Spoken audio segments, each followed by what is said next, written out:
નમસ્કાર મિત્રો, આજે આપણે લઈ જઈશું તમને એક એવા મેળામાં જ્યાં ભક્તિ, આનંદ અને પરંપરા ત્રણેય એકસાથે ઝળહળે છે.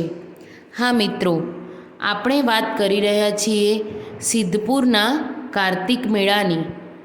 ગુજરાતના પાટણ જિલ્લાના સિદ્ધપુરમાં દર વર્ષે કાર્તિક સુદ પૂર્ણિમાના પાવન દિવસે ઉજવાય છે આ ભવ્ય મેળો. હજારો લોકો અહીં ભેગા થાય છે પવિત્ર સરસ્વતી નદીમાં સ્નાન કરવા અને પોતાના પૂર્વજોને તર્પણ કરવા. તો મિત્રો, આ મેળો માત્ર ધાર્મિક નથી, એમાં છે વિશ્વાસનો તહેવાર, પરંપરાનો ઉત્સવ અને અસંખ્ય ભક્તિની ઝળહળતી કિરણો. આ મેળામાં માત્ર ધાર્મિક વિધિ જ નહીં, પરંતુ લોકજીવનની ખુશ્બુ પણ ફેલાય છે.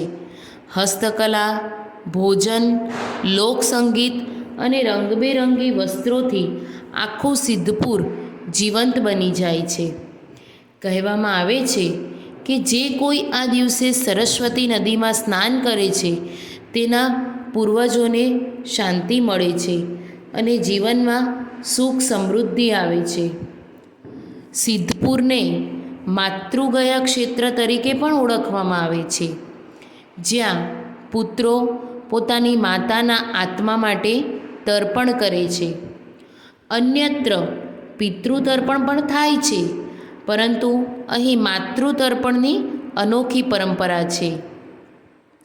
સાંજ પડતાં જ સરસ્વતીના કિનારે હજારો દીવાઓનો પ્રકાશ ફેલાય છે અને લાગે છે કે જાણે ધરા પર સ્વર્ગ ઉતરી આવ્યો હોય. તો મિત્રો, જો તમે ભક્તિ અને આનંદનો અનોખો સંયોગ અનુભવવો હોય તો જરૂરથી એકવાર સિદ્ધપુરના કાર્તિક મેળાની મુલાકાત લો. તો મિત્રો, તમને આ વિડીયો ગમ્યો હોય તો લાઈક કરો, શેર કરો અને ચેનલને સબસ્ક્રાઈબ કરવાનું ભૂલતા નહીં. તો ચાલો મળીએ નવા ધાર્મિક પ્રવાસ સાથે. જય શ્રી કૃષ્ણ.